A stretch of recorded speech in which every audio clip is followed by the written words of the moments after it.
ባንካችን አቢሲኒያ ዳይን ኤንድ ለርን ዊዝ ዩር ሲኢኦ የተሰኘውን ዓመታዊ መርሃ ግብር በወርሃ መስከረም በአዲስ ዓመት ዘመን መባቻ በአደይ አበባ መፈንጠቂያ ያለፈውን የውድ ሰራተኞቹን ውጤት እያከበረ ለበለጠ ተወዳዳሪነትና ውጤታማነት በጸደይ አበባ ተምሳሌት እየተለመ የባንኩን የከፍታ ጉዞ እየደገፈ እነሆ ለአምስተኛ ጊዜ በኢትዮጵያ ስካይላይት ሆቴል መስከረም 15 ቀን 2018 ዓ.ም በከፍተኛ ድምቀት አካሂዷል።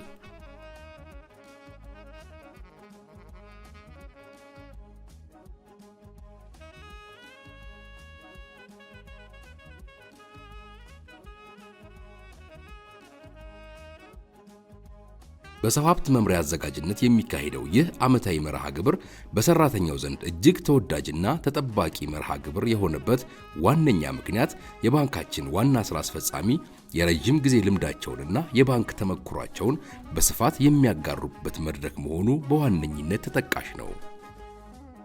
በተለይም በተጠናቀቀው በጀት ዓመት እጅግ ከፍተኛ ውጤት ያስመዘገቡ የዲስትሪክት አመራሮችና የቅርንጫፍ ስራ አስኪያጆች የውጭ ሀገር ስልጠና ዕድል ያለው በመሆኑ በባንኩ ሰራተኞች መካከል ከፍተኛ ተወዳዳሪነትና ተፎካካሪነት መንፈስ በመፍጠር ለባንኩ ትርፋማነትና እድገት አዎንታዊ አስተዋጽኦ በማበርከት ላይ ይገኛል። በዘንድሮ አምስተኛው ዳይን ኤንድ ለርን ዊዝ ዩር ሲኢኦ መርሃ ግብር ላይ የባንካችን ዋና ስራ አስፈጻሚ አቶ በቃሉ ዘለቀ የባንኩ ከፍተኛ አመራር አባላት በ2024 እና 25 በጀት ዓመት ከአንደኛ እስከ ሶስተኛ የወጡ የዲስትሪክት አመራር አባላት ከፍተኛ ውጤት ያስመዘገቡ የቅርንጫፍ ስራ አስኪያጆች ከነ ቤተሰቦቻቸው እንዲሁም ወግ አዋቂው አቶ በኃይሉ ገብረመድህንን ጨምሮ በርካታ ተሳታፊዎች በመርሃ ግብሩ ታድመዋል። በደመቀው የልምድ ማጋራትና የእውቅና መድረክ ካለፉት 4 መርሃ ግብሮች በተለየ አቀራረብ ለባንካችን ዋና ስራ አስፈጻሚ ከአቶ ሳይንሱ ታደሰ ቃለ መጠየቅና ከመድረኩ ለቀረበላቸው ጥያቄ የረጅም ጊዜ የባንክ አመራርነት ልምዳቸውን፣ የዳበረ የስትራቴጂ ዕውቀታቸውን፣ ለረጅም ጊዜ የዘለቀ የስኬት ሚስጥራቸውንና የህይወት ፍልስፍናቸውን በስፋት ለመድረኩ አካፍለዋል።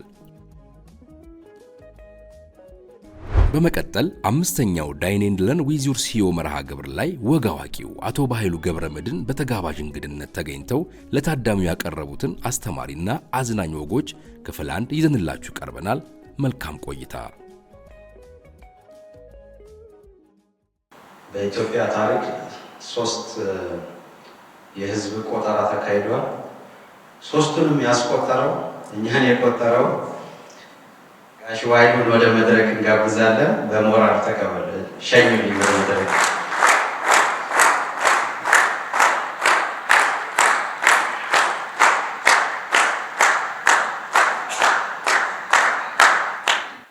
አሁን እኔ ዛሬ ተጋብዤ የመጣሁበት ምክንያት ከእናንተ ጋር ትንሽ ፈታ እንድንል ነው። የሂሳብ ላይ ይህን ገቢ ይህን ዶላር ምናምን መፈራረም ምናምን እንዴት እንደምትፈርሙ እኔ አላውቅም። ዳስመት ላይ የሰው ኤሪያ ደግሞ ማክበር ያስፈልጋል አይደል? ዲሲፕሊን ስትሆን የሌላ ሰው ዲሲፕሊን ታከብራለህ። እና ዛሬ በህይወታችን እንዴት አድርገን እንደምንንቀሳቀስ ወይም ምን ማድረግ እንዳለብን አንዳንድ የራሴን ገጠመኞች ለመስጠት ነው። እንደማትሰለቹኝ እርግጠኛ ነኝ። ከዛ በፊት ግን በእውነት አንዳንድ ጊዜ ስለ አንዳንድ ሰዎች ብዙ ነገር ተሰሙና ሰዎቹን ፊዚካሊ ስታገኟቸው የተለየ ነገር ታስባላችሁ። ኔጌቲቭ ነገር ሰምታችሁ ሰዎቹ በጣም የሚገርሙ ሰዎች ይሆናሉ። አንዳንድ ደግሞ በጣም ጥሩ ነገር ሰምታችሁ ሰዎቹን ስታገኟቸው ሌላ ይሆናሉ። ይሄ ሰዎቹ አልተለዋወጡም፣ የእናንተ ፐርሰፕሽን ነው። ስለ ሰዎቹ ያላችሁ ነገር ነው እንጂ ሰዎቹ ያው ናቸው። Come and dine and learn with your CEO.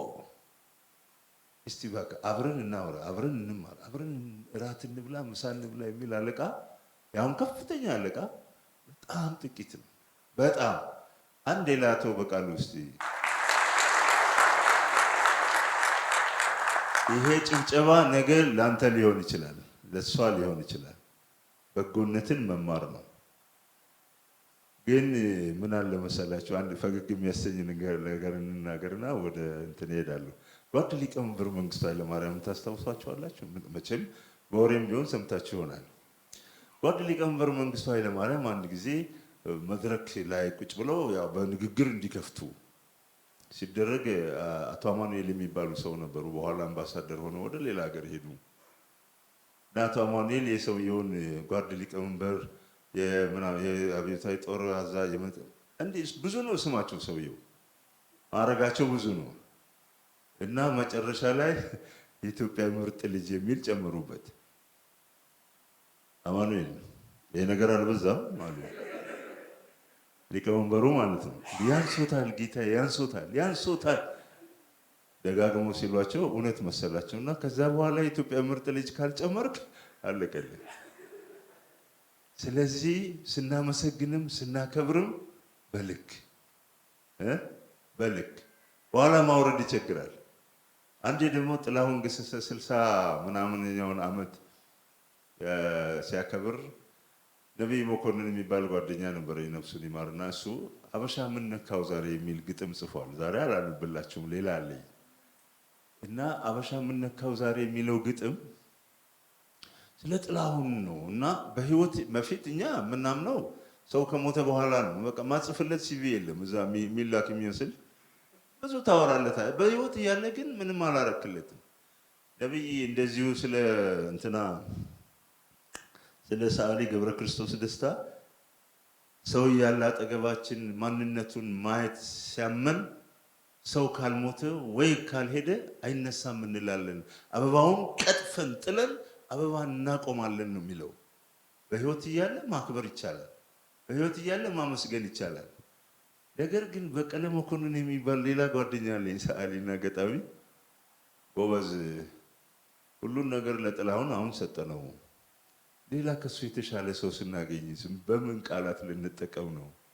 እና ቃላትን ቆጥብ አለ። ገብቷችኋል ሀሳቡ? ቃላትን ቆጥብ። ጸጥ አላችሁ ምናምን አሪፍ ነኝ ማለት ነው። ኤኒዌይስ እኔ አቢሲኒያ ባንክ ከፍተኛ ባለስልጣናትና ምስጉን ሰራተኞች ፊት ቆሜ እንዲህ ንግግር አደርጋለሁ ብዬ አስቤም አልሜም አላውቅም። እግዚአብሔር ፍቃዱ ሆኖ ይኸው እናንተ ፊት ቆሜያለሁ። ለዚህም አቶ ሳይንሱንና እኔ እዚህ እንድመጣ የፈቀዱትን ሁሉ አመሰግናለሁ። እግዚአብሔር ይስጥልን።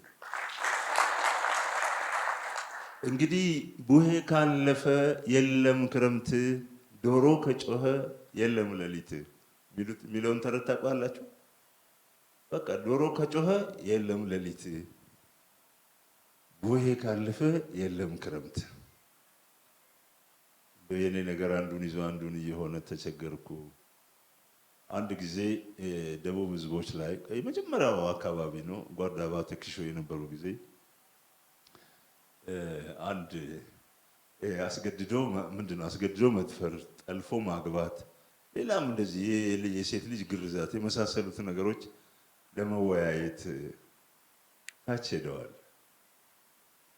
እና ነፍሱን ይማር ካሜራማኑ ሱራፌል ይባላል። ሱራፌል ኧረ በኃይል ሻለኝ ሲመለስ በጣም የሚገርም ነገር ልንገራ አለኝ። እሱ የነገረኝን አንደኛውን አልነገራችሁም። አንደኛው ግን ጋዜጠኞች እንግዲህ ማታ ማታ ይበሉ ይጠጡና ከዛ መበተኛ ይላሉ። በገዛ እጁ ቋጥሮ ይባትናል። እና እዛ ላይ ሲጠጡ ካርታ እየተጫወቱ ወደ 6 ሰዓት ገደማ ሲሆን ዶሮ ይጮሃል። ደጋግሞ እንዴ እናታችሁን፣ ይቅርታ በእነሱ ቃል ነው፣ ነጋ እኮ ዶሮ ጮኸ ብሎ አንዱ ብድግ ይላል። ጋይዳቸው እዛ የነበረው ጋይድ አዎ ይሄ እኮ የኤክስቴንሽን ዶሮ እኮ ተቀላቅለውበታል። የእናንተ ዶሮ ገና ነዋቸው ማለት ነው። ኤኒዌይስ አንዳንድ ነገር እንዲህ በመሀል እያልን ልንሄድ እንችላለን። ቅድም እንደተባለው ነው። ምንም የባንክ ነገር አይደለም። ምን የማወራው አዲስ አበቦች ዘንድሮ በቆሎ አንዱን 40 ብር እየገዛን አምሮታችንንም ረሃባችንንም ተወጣን። አይደል? አንዱን በቆሎ 40 ብር። በገጠሪቱ ኢትዮጵያ የእርሻ መሬት ሲደለደል በመሬት ሲለካ በኮሚቴ ነው የሚሰራው። ያው ከዚህ በፊት ምናልባት የኔን ኢንተርቪው የሰማችሁ ሰዎች ካላችሁ አላቅም። A committee is a group of the unprepared appointed by the unwilling to do the unnecessary ነው። A camel was a horse redesigned by a committee የሚል ደግሞ አለ። ይሄ ኮሚቴ ፍረስ ማለት አይደለም። በገጠሪቱ ኢትዮጵያ ይሄ የመሬት ደልዳይ ኮሚቴ ደለደለና ሲደለድል ዋናው ሰብሳቢ ጋራ አንዱ ገበሬ ጸብ አለው። ስለዚህ ምን ሆነ? ጭንጫ መሬት ደረሰው። ብዙዎቻችን እንግዲህ ከክፍለ ሀገር ነው የመጣ ነው ብንረሳው እንኳን መነሻችን እዛ እንደሆነ እርግጠኛ ነኝ። እኛ ባንሆን ወላጆቻችን ማይግራንትስ ናቸው ወደ አዲስ አበባ እናምናለን። በዚህ እስቲ እናጨብጭብ። ታዲያ ይሄ ጭንጫ መሬት የደረሰው ሰውዬ ልጆቹን የሚያበላው ነገር አጣ። እነኛ በሙሉ ከኮሚቴው ጋር የተመሳጠሩት የኮሚቴ አባላቶች ሁሉ ይቅርታ ኮፍያ ቦታ ስለያዘብኝ ላረገው ነው፣ ሌላ ማስቀመጫ ስለሌለ ከ7 ኮሚቴ አበልጅ አጥቼ በቆሎ ሸታተው ከረሙ ልጆቼ። ይሄ ግጥም እንዴት ዲፕ እንደሆነ መገንዘብ ይቀላል ነው። ከ7 ኮሚቴ አበልጅ አጥቼ በቆሎ ሸታተው ከረሙ ልጆቼ። ስለዚህ ኮሚቴ ስትሆኑ የሰው ልጆች በቆሎ እንዳይበሉ እንዳታደርጉ አደራችሁ። ኤኒዌይስ እናንተ መስከረምን እንዴት ታዩታላችሁ ወይም አያችሁት? አሁን መስከረም ኦልሞስት ሊጋመስ ነው። አንድ ጊዜ አንድ ጋዜጠኛ ጋሽ ስብሃትን ያው ጋሽ ስብሃት ነፍሱን ይማር አነሳሱም አጨራረሱንም ታውቁታላችሁ። እና ጋሽ ስብሃት ይላል፣ አቤት እንዴት ነው ነገ ግንቦት 20 ሊሆን ነው፣ ነገ ግንቦት 20 እንዴት ታየዋለህ ይላል። ግንቦት 20 ነው ያልከኝ? ጢሙን እያሽ ግንቦት 20 ግንቦት 20 ለኔ ምን አረገ ታዲያ? ግንቦት 20 ልክ እንደ መጋቢት 20 እንደ ሰኔ 20 እንደ ሐምሌ 20 ነው ማየዋል። በቃ መስከረም ቢጠባ ባይጠባ በህይወቱ ላይ ለውጥ የማይመጣለት ሰው መስከረም ጠባ እኮ ዘመን ተለወጠ እኮ ብትለው ሰዋት መስከረም 1 እንደ ጥቅምት 1 እንደ ታህሳስ 1 እንደ ሰኔ 1 አድርጎ ሊያስበው ይችላል። እንዲህ በማሰቡ ደግሞ አንቀየመውም። እኛ መስከረም 1 በመሆኑ ምክንያት የምናደርገው ነገር ስላለን በቃ አዲስ ዘመን ነው ብለን ልንጠቀም እንችላለን። ለማንኛውም አዲስ ዓመት ካለፈው ዓመት ወይም ዓመታት ስህተቶቻችን የምንማርበት ቢያንስ ያንን ስህተት የማንደግምበት መሆን መቻል አለበት። አዲስ ዓመት ዘመን ተለወጠ ስንል ካለፈው ስህተታችን የምንማርበት መሆን አለ። በአዲስ ዓመት ብዙዎቻችን ብዙ ጊዜ ብቻችንን ለራሳችን ቃል እንገባለን ወይም እማኝ አስቀምጠን አባት ሲጨቀጭቅ አባት እናት እህት ገርል ፍሬንድም ጋር ሊሆን ይችላል ቃል ትገባል። በቃ ከሚቀጥለው ዓመት ጀምሮ ሲጋራ አላጨስም፣ መጠጥ በሚባል መንገድ አልዞርም ብለህ ለራስህ ቃል ትገባል። ወይም ያቋረጥኩትን ትምህርት እቀጥለዋለሁ ብለህ ቃል ትገባል። ወይም ከሌን ተጣልቻቸዋለሁ እነሱን ይቅርታ ጠይቄ ታረቃለሁ ትላለህ። ብዙ ይሄ ታይም ፍሬም ነው። አዲስ ዓመት ስታስቀምጥ ታይም ፍሬም ነው። በሚቀጥለው ዓመት ከዚህ በፊት ከነበረው የተሻለ አደርጋለሁ ብለህ ለራስህ ህይወት ቃል ትገባለህ። የህይወት ታሪክን እጽፋለሁ እንደኔ አይነቱ አሁን በቃኝ እንግዲህ ነፍስ አውቅ ያለው የሚል ሰው በቃ this year I have to write my biography። ስንት ዓመት ይሄዳል ምንም ባዮግራፊን ሳትጀምረው ራሱ ማለት ነው። ለብዙ ኢትዮጵያውያን በተለይ ልጆችን ለሚያስተምሩ የመስከረም ወር የጭንቅ ወር ነው ብዬ በግሌ ያምናለሁ። ምክንያቱም የትምህርት ቤት መመዝገቢያና የተርም የሚከፈልበት ክፍያዎች ደግሞ በየዓመቱ ይጨምራሉ። መስከረም ወር ነው ወይም አንዳንድ ትምህርት ቤት ቀደም ይላል። ለዩኒፎርም፣ ለጫማ፣ ለካልሲው፣ ለትራንስፖርት፣ ለኮንትራት፣ ለደብተር፣ ለስክሪፕቶ፣ ለቦርሳ ቦርሳዎቹ እኛ ድሮ ልጆች ድሮ አልኩት እንዴ እኔ ቅርብ ነው ልጆች ያስተማርኩ ሳላቀው ድሮ አልኩ አመለጠኝ መረጃ 50 ብር ያበደ ቦርሳ ነው የምታገኘው። በቃ ዘናጭ እኔ ልጆቼ ከኮተቤ ናዝሬት ስኩልና ያኛው ደግሞ ምንድነው ካቴድራል ሲማሩ በ200 ብር ነው ሚኒባስ ከበራፍ ላይ የሚወስድን ኮንትራት 10 ምናምን ሆነ 200 ብር ነው የምከፍለው። እመኑኝ ያን ያልነበራችሁ ሰዎች እመኑኝ። በቃ እንዴ እንዴት አይነት ነገር ነው። በገጠር በመስከረም ንቦች ሰማዩን ይወሩታል፣ አበባ ይቀስማሉ፣ ማር ይጋገራል፣ መንገዱ ሁሉ በአበቦች ሽታ ይታወዳል። መሬቱ አረንጓዴ ነው፣ ምንጭ በየቦታው አለ፣ ወንዞች መጉደል ይጀምራሉ። ልጅ ሆኜ አሁን እኛ ጋር የተመደቡ አስተማሪዎች እንደሆኑ እኮ የት እንዳለን እኮ አያውቁም። ጉንጉማ አሁን የት ጋር እንዳለ ማንም አያውቅም። ባራኪ ከኤርትራ ነው እኛ ጋር የመጣው ሊያስተምረን። እንዴት የሚያማምር ይሄን ቢጫውን የእናንተን እንትን የሚመስል ልጅ ነው ባራኪ። አሁን ሳስታውሰው እናቱ የት እንደገባ ሁሉ አታውቅም እኮ። ምክንያቱም ትራንስፖርት የለም፣ ስልክ የለም። በምን ታገኘዋለች ጉንጉማ? ግን አስተምሮን ሄደ። ለዛሬ እኔነቴ ባራኪ አንድ አስተዋጽኦ ነበረው። እና መስከረም ሲጠባ እንደዚህ ነው። መስከረም ሲጠባ አደይ ሲፈነዳ እንኳን ሰው ዘመዱን ይጠይቃል ባዳ። እንደኔ አይነቱ ደግሞ ከአቢሲኒያ ባንክ ከፍተኛ አመራሮች ጋር ዛሬ ነፍሱን ያስደስታል። መስከረም ሲጠባ ማለት ነው። ጠባ። አመሰግናለሁ። እናንተ ደግሞ እስቲ ዘንድሮ በአዲስ መልክ ከኔ ጋር ቃል እንግባ። ይሄ አሁን ቃል የምንገባውን ነገር ስጨርስ በጭብጨባ ነው። ያ ማጨብጨብ እንትን አፕሪሺዬሽን መቀበል አክሴፕተንስ ነው። በጣም እኔ አቶ በቃሉ ምናልባት ወደፊት ሊያሻሽለው ይችላል ወይ አይኔ ልክ አይደለም። በጣም ብዙ ወንዶችና ጥቂት ሴቶች ናቸው ያሉት እዚህ ውስጥ አይደል? ቴንክ ዩ። አንዱ ወደፊት ለምንሰራው ስራ ማመን ነው። እንደ እንትን በዚህ በጀመርነው አመት በማንኛውም ሴት ላይ ጥቃት አላደርስም፣ አልሳደብም፣ አልማታም፣ አላንጓጥጥም፣ አላሽሟጥጥም። ሚስትህን፣ ሴት ልጅህን፣ እህትህን፣ እናትህን፣ የሌሎችን ሚስቶች፣ የሌሎችን እናቶች፣ የሌሎችንም ሴት ልጆች አከብራለሁ ብለህ እስቲ አንድ ያጨብጭብ። ለራስህ ንገር።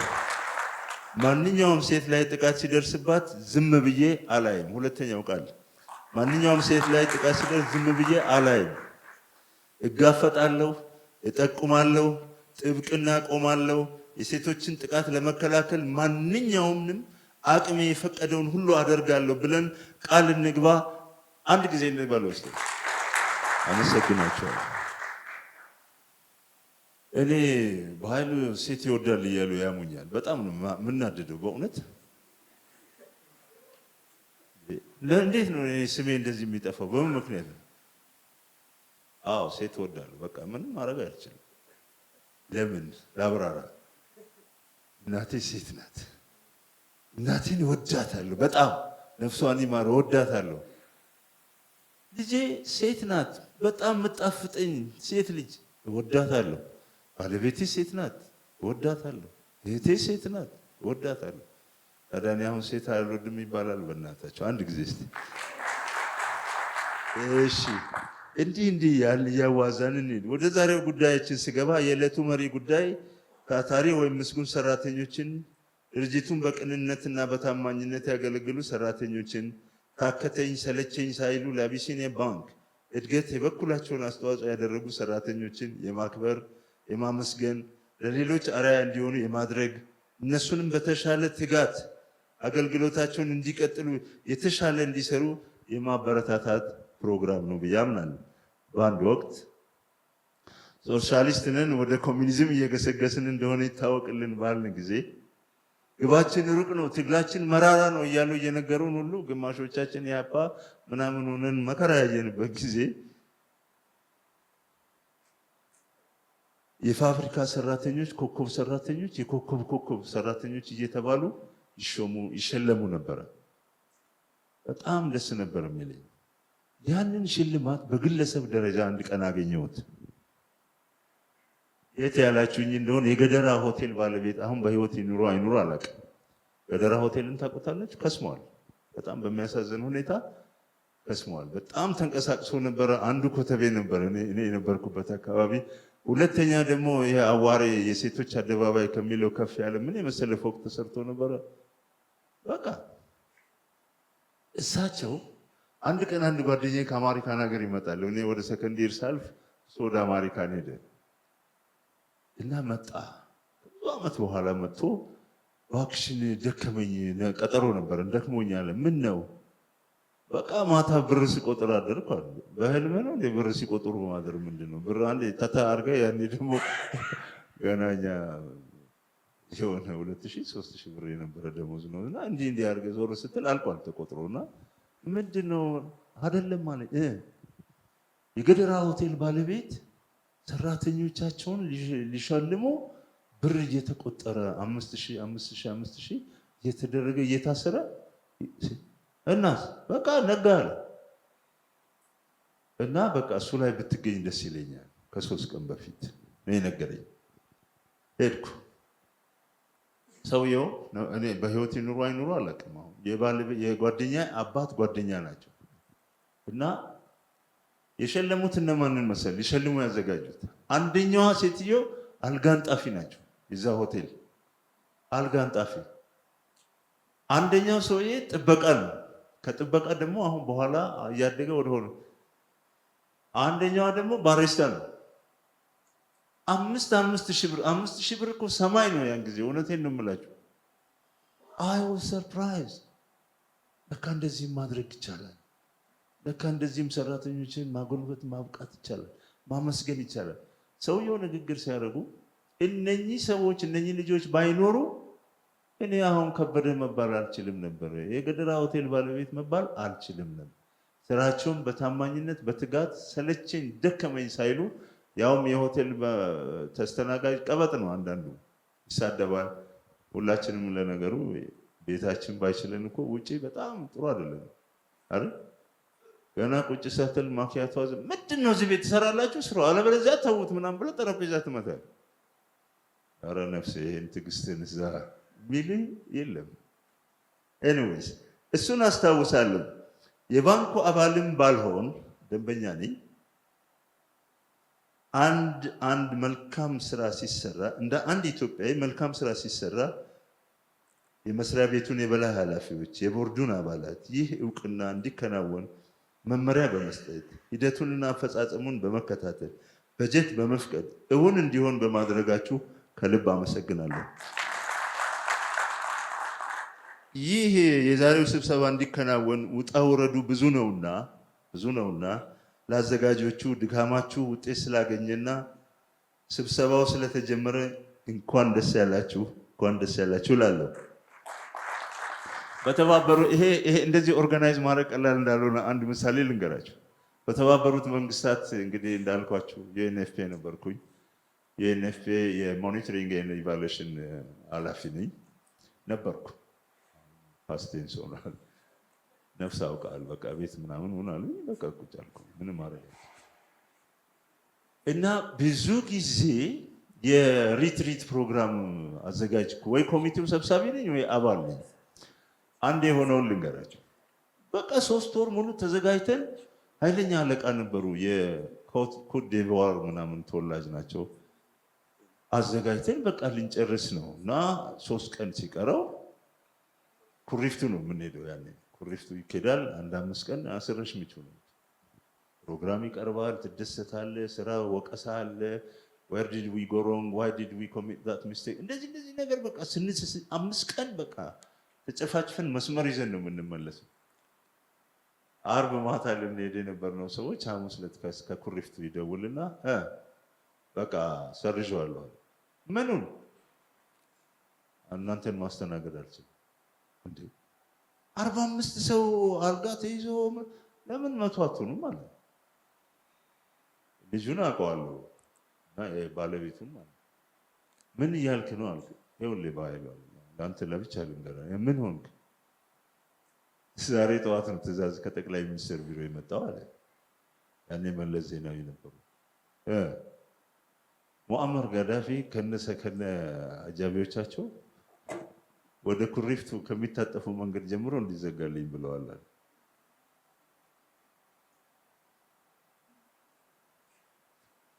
ምን ታደርጋለህ? ከመንገዱ ነው አለ ወደ ቀኝ ከሚታጠፈው ጀምሮ በቃ ይዘጋ ብለዋል። ማዕመር ገደፍ። ታዲያስ እኔ ከዚህ በፊት አከራይቻለሁ ብዬ ሳቅኩ። ወንድሜ እኔ የምትለው ይገባኝ። አሁን ከማዕመር ጋዳፊ አይደለም ከአገር ጋር ነው። ማዕመር ጋዳፊ ደግሞ የሁሉም አለቃ ነገር ሊሆን እያሉ የነበሩበት ጊዜ ስለነበረ እሳቸው ጋር መጋፋት ያንተን ሆቴል ብቻ አይደለም የሀገሩን ስሜት ሁሉ እንዴት እናድርግ ተብሎ ይሄ ቀረበላቸው። ዶክተር ሞኒክ ራኮቶማላላ የሚባሉ ነበሩ የኛ አለቃ ያን ጊዜ። ወደ እብደት ጠጋ የሚሉ ሴትዮ ናቸው በእውነት ማለት ሺዝ ክሬዚ የሚባለውን ለማለት ነው። ጠፍቶኝ ነው። ዋት አሁን ኮል ምናምን አሉ። ኧረ ተይ ግድ የለሽም በእንግሊዝኛ ማይሆን ነገር እንዴት አልከው እንዳትለኝ እንጂ ኧረ ተይ ግድ የለሽም ያልሆነ ድንጋይ እንዳትፈነቂ ምናምን አሉ በልቤ። ስለዚህ ምን ተደረገ? ልክ ሪትሪት እንደሄድን አስቡ ተባለና ሸራተን ሆቴል 3 ቀን ጠዋት 12 ሰዓት ልክ እንዳደረን አስዩም አድርገን ነው። እውነት ነው የምነግራችሁ። ይሄን ሳቀርብ አሁን እንደው ቀልድ ይመስላል። አይ ዋዝ ሶ አፕሴት። ሴትዮዋ የጮኸችብኝ ጩኸት ዶክተሯ ልነግራችሁ አልችልም። ምን ላደርግ እችላለሁ እኔ? እዛ ኤክስቴንት ስራዬን ብለቅ ሁሉ መልቀቅ ነው። ከህይወትና ከስራ ስትባል ህይወት ቲክ ታደርጋለህ። ኤኒዌይስ ስራው ከባድ ነው ለማለት ነው። ባለቀ ሰዓት ብዙ ነገሮች ያላየናቸው ነገሮች ሊሆኑ ስለሚችል እኔ እንደሚገባኝ ለመሸለም ብዙ አመት ማገልገል አንዱ መስፈርት ነው፣ ብቸኛው አይደለም። ግን በቂ ነው፣ አንድ ብቻውን በቂ ነው ማለት አይደለም። ረጅም አመት ስታገለግል እንዴት ነው ያገለገልከው? ይሄ ደግሞ from the monitoring point of view የተሰጠን ስራ በተመደበልህ ገንዘብ በተሰጠህ ጊዜ ገደብ ወይም ከዚያ ቀደም ብለህ በጥራት እየሰራህና እያስረከብክ ነው? አለቃህንና የስራ ባልደረቦችን እያከበርክ ነው? በተመደበው የስራ ሰዓት ወይም ቀደም ብለህ እየገባህ በሰዓትህ እንደ አገልግሎት ሁኔታ እየወጣህ ነው? አስቸጋሪና አስቸኳይ ጉዳዮች ሲመጡስ ራስህን ትሰዋለህ ለስራው? ደንበኞችን መስሪያ ቤቱ ባወጣው ደንብና መመሪያ መሰረት እያገለገልክ ነው? ረጅም ዓመት ሰራው የምትለው ሁሉንም ሰራተኞችስ በኩል አይን እያየ በሃይማኖት፣ በብሔረሰብ፣ በትምህርት፣ በጾታ ሳትለያይ እንደሱ ነው ረጅም ዓመት ያሳለፍከው? ከስራ ባልደረቦች ጋር አብረህና በየኔነት ስሜት በትብብር ለውጤት እየሰራህ ነው ያሳለፍከው? መስሪያ ቤትን ሳትኮንን የመስሪያ ቤትን መረጃ ለሌላ ወገን አሳልፈህ ሳትሰጥ ለመስሪያ ቤቱ እድገት ሳታሰልስ ስራህን እየሰራህ ነው? ከጉቦ ተሙሰኝነት የጸዳህ ነህ? ድርጅቱን በቀጥታም ሆነ በተዘዋዋሪ የሚጎዳ የሚያጠለሽ ነገር አልፈጸምክም? ለእነዚህ ጥያቄዎች መልስህ አዎንታዊ የተሆነ የተሸለምከው አግባብ ነው። ተሸላሚዎቹን ሰራተኞች እንግዲህ እነማን እንደሆናቸው አላውቅም። ተሸላሚዎቹን ሰራተኞች እንኳን ለዚህ ያበቃችሁ እላለሁ። አሁንም ደግሜ እንኳን ለዚህ ያበቃችሁ እላለሁ። ይህ ሽልማት ያንተ ወይም ያንቺ ብቻ አይደለም፣ የቤተሰቦችህም ጭምር ነው። ንግግር አዋቂ ለመሆን እየሞከርኩ አይደለም። this is my feeling የቤተሰቦችህም ጭምር ነው ስንል የእናት የአባትህ አንተን ያነጹ መምህራን፣ የባለቤትህ፣ የልጆችህ፣ የጓደኞችህ ጭምር ነው የሽልማት። አንተን ያነጹ መምህራን ባይኖሩ ኖሮ አንተ እዚህ ጋር አትደርስም ነበር፣ አትሆንም። ወይም አሁን ይሁን ከሆነ አትሆንም። ላብራራ። ወላጆች ያላቸውን ገንዘብ፣ ጊዜ፣ ምክር፣ ፍቅር ባይሰጡህ እዚህ አትደርስም ነበር ወይም አትደርስም ነበር። ይቅርታ በወንድ ብቻ ስል ሴቶቹ አነስ ብላችኋል ብዬ አይደለም፣ ዩ በሚለው ነው። እና እናንተም እንደተካተታችሁበት እባካችሁ አስቡልኝ። እኔ በእውነት ቅድም በነገርኳችሁ መሰረት ሴት ልጅ አከብራለሁ፣ እወዳለሁ። ምን ጊዜም ከሴቶች ጋር ለመቆም ፈቃደኛ ነኝ። አንዳንዶቻችን በስልጣን በሀብት በእውቀት ከፍ እያልን ስንሄድ ስንሾም ስንሸለም ከተነሳንበት እንርቃለን አይደል? ምክንያቱም ስትማር ምናምን ስትል አሁን ለምሳሌ ከጉንጉማ ከሻሸመኔ ከራኩ ብዙ አዲስ አበባ ከመጣሁ አሁን ራሱ ለትምህርት ብዬ ማለት ነው 44 ዓመት ነው። የተነሳንበትን እየራቅን ሄድና መነሻችንን እየዘነጋን መታበይ እንጀምራለን። መታበይ ምንድን ነው?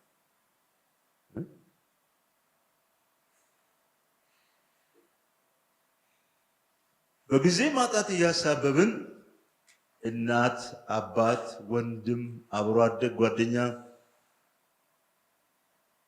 በአካልም በስልክም መጠየቅ እናቆማለን። ተው አንተ ልጅ ናና እየኝ ለሚል አባት ወይም እናት ያመማት ነው አንድ ነገር አድርግ ተብሎ መልእክት የመጣለት ኃላፊ እናቱን ላለመጠየቅ በስራ ምክንያት ጊዜ ማጣት የሚል ሰበብ ሊያቀርብ አይገባም ጭራሽ። ወንድማዊ ምክር እንግዲህ ልሞክር። አሁን በእድሜ ምክንያት የመምከራ እንትኑ ጋር ደርሻለሁ። ወንድማዊ ምክር፣ ወንድሜ ለወላጆች ጊዜ ይኑር። ዛሬ ወይም ነገ አንቱ የተባልክ ወይም የምትባል ሲኢኦ ወይም ስራ አስፈጻሚ፣ ዲሬክተር፣ መኮንን ልትሆን ትችላለህ። መጡ ወጡ የሚባልልህ የመኪናም ሆነ የሊፍት በር የሚከፈት የሚያዝልህ፣ ስትናገር የምትደመጥ፣ ስትቆጣ የምታሽቆጠቆጥ፣ ስትለብስ የሚደምቅብህ፣ ሰራተኛ ሁሉ የሚሰግድልህ ልትሆን ትችላለህ። ከዚህ በፊት እንዲህ ከመሆን በፊት 9 ወሩን እንኳ ብንተወው እንዳይርብህ ጡቷን እንዳይበርድህ ክንዷንና ጀርባዋን ያመቻቸችልህ እንዴት እንደሚበላ እንዴት እንደሚጠጣ እንዴት እንደሚካሄድ እንዴት እንደሚለበስ እንዴት እንደሚጎረስ እንዴት እንደሚሳቅ እያሳየች እያስተማረች ስታለቅስ አልቅሳ ስትስቅ ስቃ ያሳደገች እናት እንደ እምነቷ ፈጣሪዋን እያመሰገነች አንተን እንዲያሳድግላት ትልቅ ቦታ እንዲያደርስላት እየለመነች እየተማጸነች ያሳደገች እናት ምስጋና አይገባትም ትላለህ?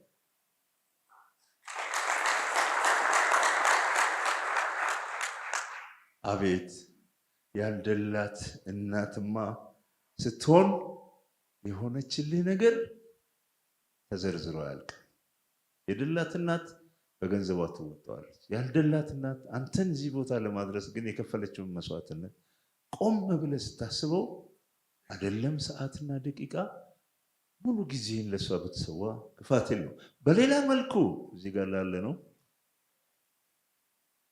ከእማ ባላነሰ ሳያጎርስ አጉርሶ በትምህርት ቤት ከጓደኞች በታች እንዳትሆን ሳይለብስ አልብሶ በእርሱ መመዘኛ ላንተ ይበጃል ጥሩና ጽኑ ዜጋ ይሆናል በሚል እምነት በልጅነት እኛን የጎዱ ስለሚመስለን ነው።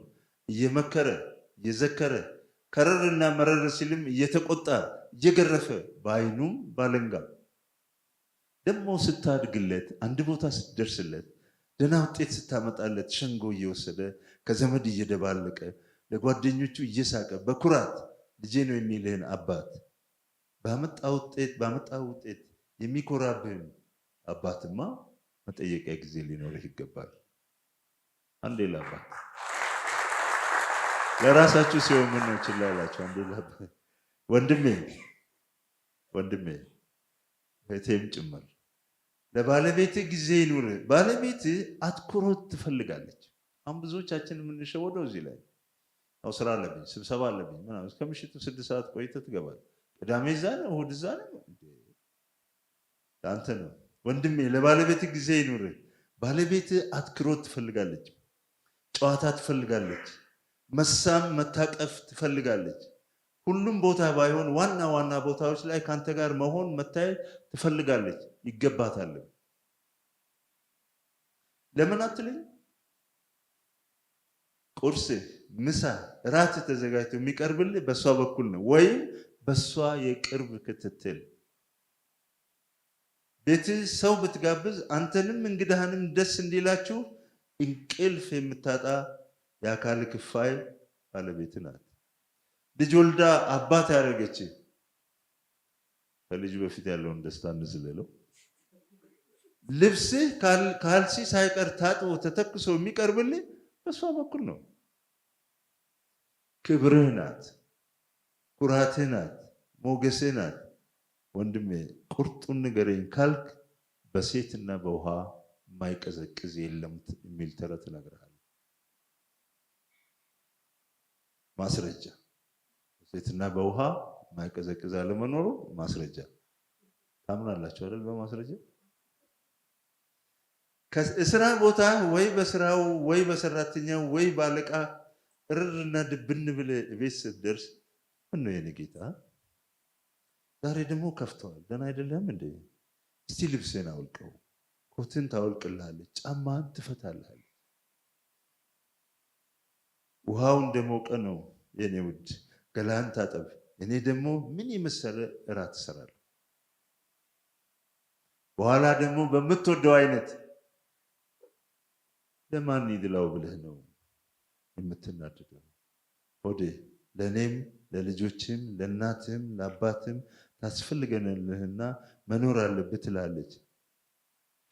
ቅስ ነው የምትለው። እነኚህ ሁሉ ነገሮች ሲደረግ ካልቀዘቀዝ ችግር አለ ማለት ነው አይደል? ምን ነው ወሰድኳችሁ እንዴ? ወደ የቤታችሁ ወሰድኳችሁ? አረ እየተስተዋለ ለልጆች ጊዜ ሊኖርህ ይገባል። ልጆች የሁለቱን ወላጆች ፍቅር አግኝተው ማደግ አለባቸው ብዬ ባይ ነኝ። በተለይ በሕፃንነታቸው ሆነው እንዲያድጉልህ የምትፈልገውን በአንተ ውስጥ ያጣኸውን መዝራት፣ መኮትኮት፣ ማሳደግ ሲያድግ ማየት አለብህ። ከሚያስፈልጋቸው በላይ ገንዘብ የሚሰጡ ወላጆች እንዳሉ ሰምቼ ከልብ አዝኛለሁ። ልጅህን ታበላሸዋለህ፣ ታጠፋዋለህ፣ ትገለዋለህ እንጂ በገንዘብ የአባትነት ፍቅር አትሰጠው። የአባትነት ፍቅር በጊዜ ነው የሚገኘው። ማታ ለአጭር ጊዜም ቢሆን ደብተራቸውን አይታየት፣ ምን ተማራችሁ፣ ምን ይከብዳቸዋል፣ ምን ችግር አለ መጠየቅ፣ በፍቅር በቁጣ ሳይሆን። አስፈላጊ ሲሆን ቁጣም ያስፈልጋል። የቤት ስራ ማየት፣ መፈረም፣ ጥሩ ውጤት ሲያመጡ ማመስገን፣ ማበረታታት፣ መሸለም በጉቦ መልክ አይደለም፣ በማበረታታት መልክ። የምትፈልገውን ውጤት ካላመጡም መራገም አያስፈልግም። ዝም ብዬ ነው ገንዘቤን የማፈሰው፣ ለምን እንደዚያ እንደሆነ ማስረዳት፣ ለምን ውጤታቸው እንደቀነሰ ቀስ ብላችሁ ማስረዳት። የሲዳማ ሕዝብ ሲተርት ምክርና ጥፊ ለሰጪው ቀላል ነው ይላል። ምክርና ጥፊ ለሰጪው ቀላል ነው። እኔ አሁን ከራሴ ሕይወት ተሞክሮ ነው የምነግራቸው። እናንተ እንደየልካችሁ መውሰድ ነው። ለምን እንደዚያ እንደሆነ ምን ቢያደርጉ እንደሚሻሻል መወያየት፣ ፈርተው ሳይሆን ወደው እንዲያከብሯቸው። ልጆች ፈርተው አይደል ተንቀጥቅጠው ምናምን አክብረው ወደው እንዲያከብሩ ማድረግ ይቻላል። አባዬ ቅር ይለዋል። የሚማረው ለአንተ ሊመስለው ይችላል። ልጅ እስኪያድግ ድረስ አልማርልም፣ አላጠናልም፣ አልሰራልም ይላል። አላወቀም። ስላላወቀ ነው። አትፍረድ። አንድ በጣም ስራ የሚበዛባቸው የቀድሞ ከፍተኛ ባለስልጣን ስራ የሚበዛባቸው የምሬን ነው፣ በሀገር ካሉ የልጆቻቸውን ደብተር መርምረው ፈርመው ይልኩ እንደነበር ሳንፎርድ ትምህርት ቤት ትሰራ የነበረች ወዳጄ ነግራኛል። እዚህ ሰውዬ ስማቸውን አልነግራቸው። 24 ሰዓት የሚሰሩ 18 ሰዓት ነው የሚሰሩት የነበሩ። ግን በሀገር ካሉ የልጆቻቸው ደብተር ታይቶ ተፈርሟል በራሳቸው ፊልም። ምክንያቱም እዚህ ጋር የምታሳልፈው ጊዜ ሎንግ ታይም ኢንቨስትመንት።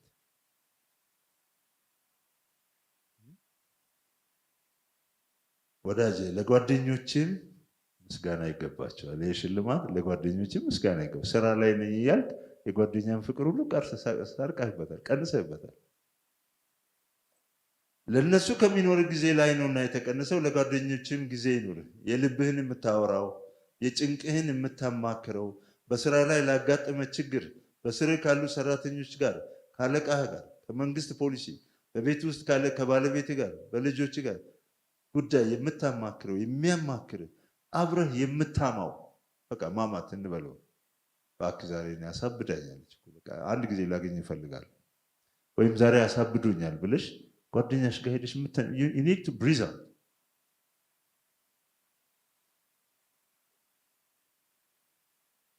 ጓደኛ ምረጥ ለጓደኛ ጊዜ ስጥ ጓደኝነት ከተወሰነ እድሜ በኋላ ብዙ ጓደኛ አይደለም የሚያስፈልግ books and friends should be few and important የሚል ድሮ 9ኛ ክፍል ሆነን ስቱደንት ካምፓኒየን የሚል አንድ ቴክስት ነበር books and friends should be few and important ደግሞ ጓደኞችን በመልካቸው ብታስቀምጥ ነው ከእንትና ጋር ዛሬ ሁሉ ስቃል እንትና ጋር እንዲህ ብታረግ ከተቻለ ጥሩ ነው never be friends in odd numbers የሚል አለ ይሄ ተቀሙ እንዳትተቀሙ ይችላል ሶስት ሆናችሁ ጓደኛችሁ ውድ ተከታታዮቻችን የአቶ በኃይሉ ገብረመድህን ክፍል 1 ቆይታ ይህንን ይመስል ነበር በሌላ ጊዜ ሁለተኛውን ክፍል ይዘን እስከምንገናኝ ሰላም